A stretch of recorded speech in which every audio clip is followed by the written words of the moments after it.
दोस्तों नमस्कार। दोस्तों मैं विमल शाही आप सभी लोगों का अपने चैनल में स्वागत करता हूं और उम्मीद करता हूं कि आप लोग सब लोग स्वस्थ होंगे एवं मस्त होंगे।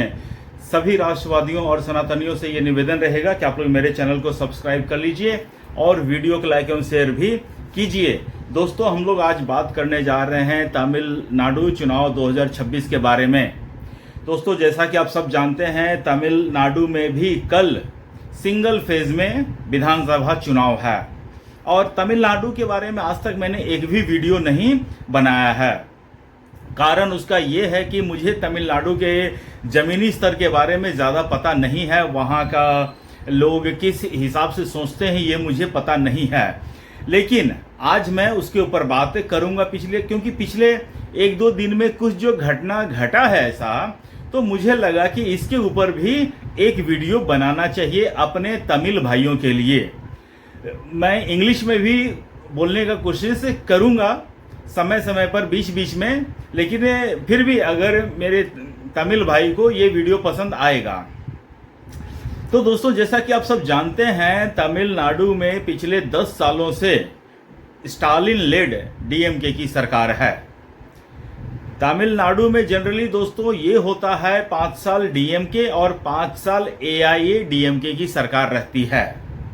जब तक जयललिता थी, जयललिता के गुजर जाने के बाद एआईएडीएमके में बिखराव होता है और दो मजबूत नेता जो थे, उन दो मजबूत नेता में एक मजबूत नेता जो थे वो डीएमके के साथ जाके मिल गए हैं। अब जो सिर्फ डीएमके जो है, सिर्फ पलानीस्वामी के नेतृत्व में जो एआईडीएमके है वो बीजेपी के साथ अलायंस में चुनाव लड़ रही है। तो तमिलनाडु में टोटल नंबर ऑफ सीट्स हैं 234 और जितने भी प्री पोल सर्वे आए हैं ऐसा दिखाया जा रहा है कि टफ फाइट है बिटवीन डीएमके और एआईएडीएमके।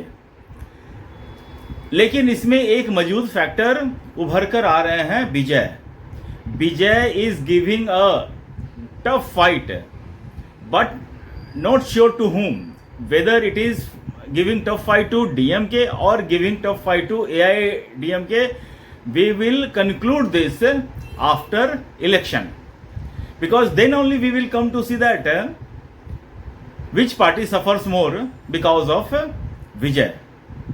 Okay, but अभी कुछ दिनों पहले से क्या हुआ है दोस्तों उसके बारे में मैं आपको बता रहा हूं। डीएमके का अलायंस है कांग्रेस के साथ, बीजेपी का अलायंस है एआईएडीएमके के साथ है।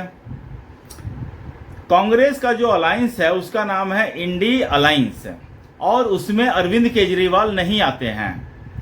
अब देखिए पिछले कुछ दिनों से घटना, राहुल गांधी को कभी स्टालिन के साथ मैंने चुनाव प्रचार करते नहीं देखा है। They are not sharing stage, I have not seen sharing stage between Stalin and Rahul Gandhi. But yesterday Rahul Gandhi is praising about AIADMK. See the video. The AIADMK played a historic role in Tamil Nadu's progress. அனைத்து இந்திய அண்ணா திராவிட முன்னேற்ற கழகம் தமிழ்நாட்டினுடைய வளர்ச்சியிலே ஒரு மிகப்பெரிய பங்காற்றி இருக்கிறது என்பதை நான் மறுக்கவில்லை. There were leaders in the AIADMK who truly represented the people of Tamil Nadu. Now I don't understand whether Rahul Gandhi is having alliance with DMK or AIADMK. Rahul Gandhi is doing campaign for BJP or for DMK. I don't understand. Rahul Gandhi is not sharing stage with Stalin. And Rahul Gandhi is in fight with Kejriwal and Kejriwal is sharing stage with Stalin. What is going on in Tamil Nadu? I don't understand completely. दोस्तों राहुल गांधी का alliance है DMK के साथ, Stalin के साथ, और राहुल गांधी का झगड़ा है केजरीवाल के साथ है। राहुल गांधी स्टालिन के साथ स्टेज शेयर नहीं कर रहे हैं और केजरीवाल जो है स्टालिन के साथ स्टेज शेयर कर रहा है और राहुल गांधी और केजरीवाल का झगड़ा है। राहुल गांधी स्वयं कह चुके हैं कि Kejriwal is not part of INDI alliance. तो अरविंद केजरीवाल किस हैसियत से डीएमके का चुनाव प्रचार में गया था? ये वही डीएमके है जिसको कभी अरविंद केजरीवाल ने सबसे भ्रष्ट पार्टी बताया था। याद है ना केजरीवाल? तुम इसी डीएमके के राजा के खिलाफ 2G का स्पेक्ट्रम का केस लड़ने गए थे। ए राजा महाभ्रष्ट है, डीएमके महाभ्रष्ट पार्टी है, ये तुमने ही कहा था ना। तो मैं आज अरविंद केजरीवाल के बारे में बात नहीं करूंगा दोस्तों, क्योंकि मुझे पता है अरविंद केजरीवाल महाभ्रष्ट आदमी है, वो लुच्चा है, टुच्चा है, हर चीज है।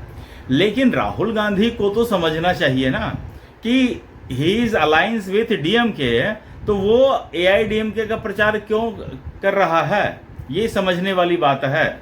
और दोस्तों रही कसी कसर जो है, कल कांग्रेस के प्रेसिडेंट मल्लिकार्जुन खड़गे जी ने पूरा कर दिया। वो कल तमिलनाडु में बैठ के मोदी को, प्राइम मिनिस्टर मोदी को टेररिस्ट बोलते हैं। अब दोस्तों देखिए, कोई भी आदमी, आप मोदी से नफरत कर सकते हैं, मोदी से लव कर सकते हैं, you can hate Modi, you can love Modi, but you cannot say prime minister as a terrorist, because the India has elected him, he is a elected candidate, then he become the PM. ऐसा नहीं है कि राजीव गांधी की तरह जो direct विदेश से आता है और सीधा वो प्रधानमंत्री बनता है, ऐसा नहीं है। तो आप ये सोचिए कि कांग्रेस के लिए जितने भी टेररिस्ट हैं वो फ्रेंड एंड फैमिली हैं, और जो इस देश के प्राइम मिनिस्टर हैं वो कांग्रेस के लिए टेररिस्ट है। तो मल्लिकार्जुन खड़गे का ये स्टेटमेंट जो है वो बहुत ही नुकसान करने वाला है, और मुझे लगता है कि डीएमके को या फिर कांग्रेस को उनके इस स्टेटमेंट से कोई फायदा नहीं होने जा रहा है। उल्टा प्रभाव इसको जो है बीजेपी और एआईएडीएमके अलायंस को पड़ने वाला है। और दोस्तों जितने भी एजेंसीज जो सर्वे का काम करती हैं, प्री पोल सर्वे का काम करती हैं, उन्होंने डीएमके एंड एआईएडीएमके को बराबर स्ट्रगल करते हुए दिखा रहे हैं, and they are saying that कि there is a tough fight between this two parties. लेकिन एज जो है बीजेपी लेड एआईएडीएमके को है। इसका कारण क्या क्या हो सकते हैं? इसके कारण हो सकते हैं कि 10 साल का एंटी इनकम्बेंसी। स्टालिन ही एक चेहरा है जो डीएमके को लीड कर रहे हैं, और उनके जो बेटे हैं उदयनिधि स्टालिन, वो कई बार ऐसे स्टेटमेंट दे चुके हैं जो कि सही नहीं है। तो उनके बहुत सारे स्टेटमेंट जो है उसके चलते डीएमके को बहुत ज़्यादा नुकसान होने जा रहा है। और एआईएडीएमके और बीजेपी काफ़ी दिनों के बाद अलायंस में आई है साथ में, और इसके साथ ही विजय का भी फैक्टर बहुत ज़्यादा इम्पैक्ट करने जा रहा है। तो हालांकि दोनों पार्टियों को बहुत सारे पोल्स जो हैं बराबर बराबर सीटें दे रही हैं, लेकिन इसमें एज जो है एआईएडीएमके को दिया जा रहा है कि उनके ज़्यादा चांसेस हैं 15 साल के 10 साल का एंटी इनकम्बेंसी को लेकर। तो दोस्तों मुझे तमिलनाडु चुनाव के बारे में इतना ही अपडेट देना था। आप लोग अपना ख्याल रखिए, स्वस्थ रहिए, मस्त रहिए। नमस्कार, बाय।